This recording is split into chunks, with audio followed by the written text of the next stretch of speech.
Purposely. Your life, God's purpose.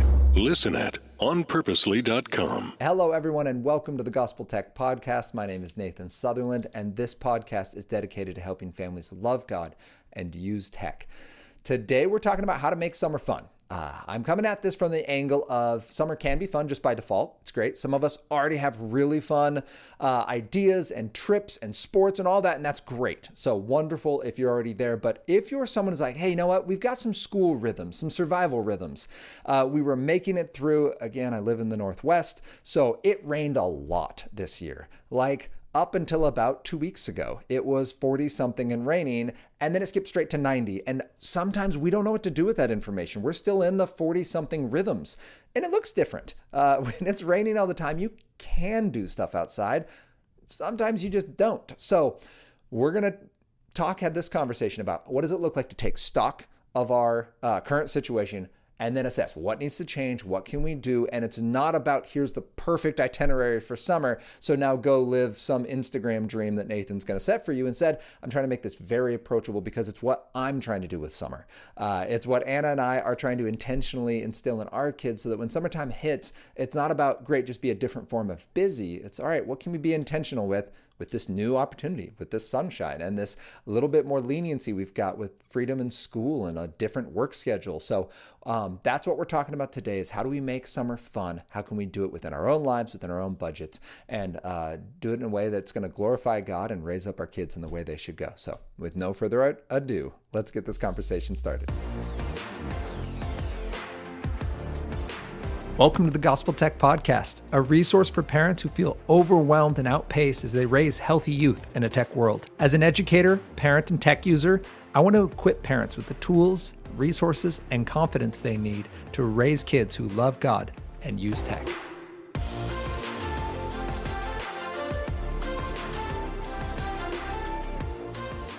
Thank you to everyone who's made this podcast possible. Thank you for listening, for sharing, for liking, and for going to gospeltech.net and clicking the donate button and supporting us financially. That's amazing. We are part of a 501c3 nonprofit. Flint and Iron is the name of the nonprofit, and its goal is to spark purpose in youth. That is a public organization, not publicly traded, but public in meaning it's not faith specific. So I go into public schools and I give talks on hope and how to use tech on purpose, not for purpose. And then Gospel Tech is the ministry that's specifically focused on connecting the hope of the gospel to our technology. So thank you for helping us do that work. Today's conversation is about how do we make summer fun. How are we going to be intentional with this? And the first is we're just going to put tech in its proper place. This is that Andy Crouch encouragement that our tech needs to wait for us. I love that reminder. And the way I phrase that is put tech in its that's how Andy phrases it. I phrase it on using tech on purpose, not for purpose. So this summer, it's going to look like first, we get tech out of the bedroom. If that's something we've been holding on to or that we slipped into over the fall and into the winter and into the spring, I get it. But what can we do instead? Let's make tech be in a public space. Let's get our phones out of our bedroom and get a real alarm clock. Let's get our screens, our tablets, and our computers and our gaming devices. Let's get them into public spaces so that we can make sleep normal this summer. Let's make rest normal. And then let's make tech use in public normal. And let's get it out of our meal times. Let's make sure that tech is where it needs to be so that our meal times can be more social and more intentional. And with that, I would say with your meal times, a nice little trick that we've used is for conversation piece. High-low works. If you want to get your kids talking, I've what do I do without my tech and all this eye contact? It can be uncomfortable if we're not used to it. But another way to do it is to get something like the Hygge cards, Hygge. It's a Scandinavian thing, but the idea is they're just conversation cards. They're not all home runs. You can flip through them and pick out ones you like, but they are fun. And for summertime, it works with company, it works with strangers, it works with people you know really well, and they can just be a fun way to ask different questions. And with grandparents in the room, then you can get really cool stories that the grandparents wouldn't have thought to tell you, but that you can get a little bit deeper and hear things. I know Anna and I just had this experience, be oh, we actually have never heard that. That's really interesting. Fun. So conversation cards, but conversation because tech is staying in its proper place. The second thing then is that we're going to make sure we're using our tech on purpose. This summer does not have to be tech free. You're welcome to make it tech free. I would encourage you, if you're going tech free, start with maybe a chunk of a day if you've never done that before, and then maybe a full day, and then a couple days. Like you go on a trip with your family and you only keep a phone for emergencies, right? But no, none of the distraction devices come with you. Try that. But that's not my goal in this. In talking about making summer fun again, we're going to be talking about how do we use our tech on purpose. So first is we need to know how long we can use it, or actually in time, it's how long, how often, and how much. And what I mean by that is we need to know what time of day we can use it. So we can only use tech, after 10 a.m. or we can use it in this window in the afternoon. Okay. And then we know, all right, how much time of that can I do it? So it's a 2-hour window to use the tech, but you only get an hour or 30 minutes or whatever it is. And then third and final one is how often. So maybe it's just that 1 3-hour window, but things like smartwatches and things like smartphones can be one that we check a lot. And so that's when we go, hey, like here's our time window. Here's how many times we can return to this tech. And here's the total amount of time we can accrue on it. And that's just a conversation you want to make sure you have about your tech. The second is you want to know what content, with the music, with the games, with the shows, with the news that they're ingesting, what's acceptable. Let's make sure we've had it. This is part of making a family tech framework. We just want to make sure we have that set up. And then third is we want to watch for fruit. Is this engagement bringing out the love and joy and peace and patience and kindness that the Lord brings out whenever we abide with him, whenever we connect with him? If so, that's awesome. I want tech around kids that's going to make them more like Jesus. But if they start to wilt, if you see your child who's wired in a certain way and they start to just kind of go to pieces, and this one piece of tech is the only thing that really brings them happiness or purpose or desire or longing, they don't get amazed by God's goodness. They're not inspired by creation. They're not engaged in relationship. They're not becoming more alive and vibrant and present. They're becoming less. That's concerning, and that's where the conversation is, right? If it begins to bring up envy and lust and jealousy and dissension, if there's any of those Galatians 5:21 pieces or 19 through 21 fruit, that's fruit of the flesh, and we want to go, all right, something's wrong here. Let's check the content and let's move. Summer's a great time to replace unhealthy activities with new ones because usually the weather is better and people are more available because of calendars and schooling and, again, weather here in the Northwest. It's hard to get people to hang out outside when it's raining. Then we're going to look at, all right, how do we build in the fun? So we're gonna change where our tech is and make sure that it waits for us. Then we're going to make sure that the content and the timing is reasonable and appropriate. Now we're going to make it fun, whether or not tech is involved. And I like to just build fun into anything. Like with our kids, you'd be like, hey, go clean up that room. They don't do it. But if I set a time limit, or if I count a number of blocks, or if I make a game out of it, and it's silly, but this is what a lot of our really amazing technology pieces do, is they gamify. They put fun and challenge and natural learning, inspiration into normal tasks that don't have to necessarily be exciting. So yes, technology is good at it, but they're good at it because they're intentional. So Duolingo can get you to learn a language and it feels like you're playing a game sometimes. You're still learning. It still takes work, but there's this gamification of it, and that doesn't have to be bad. So when you go on a walk, bring a ball. When you do a task, make it a challenge. You're on a hike, who can get to the top the first? Now, I'm going to pause here because sometimes we over-competitive.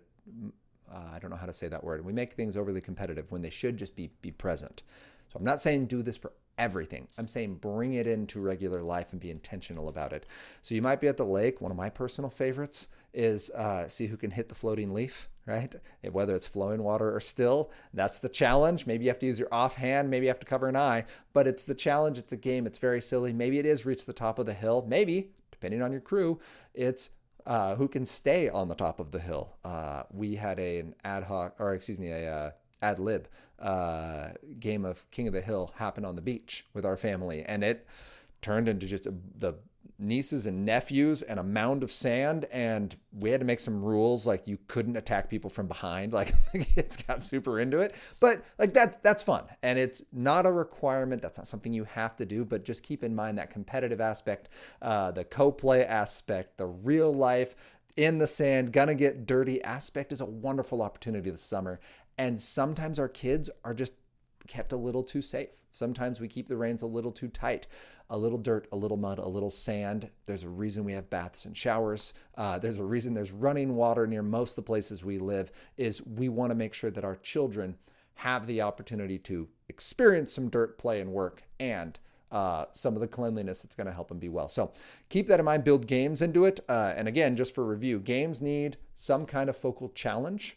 They need a rule set. I mentioned covering one eye, but it can be, you can't move your feet, or you have to be moving the whole time, or whatever, like some silly rule, and then some way to know when you've won. You hit the thing, you did it 3 times, you did it in under a minute, like whatever the thing is, you can make a game out of just about anything. And I love to see how creative parents are when they make games. So bring that in.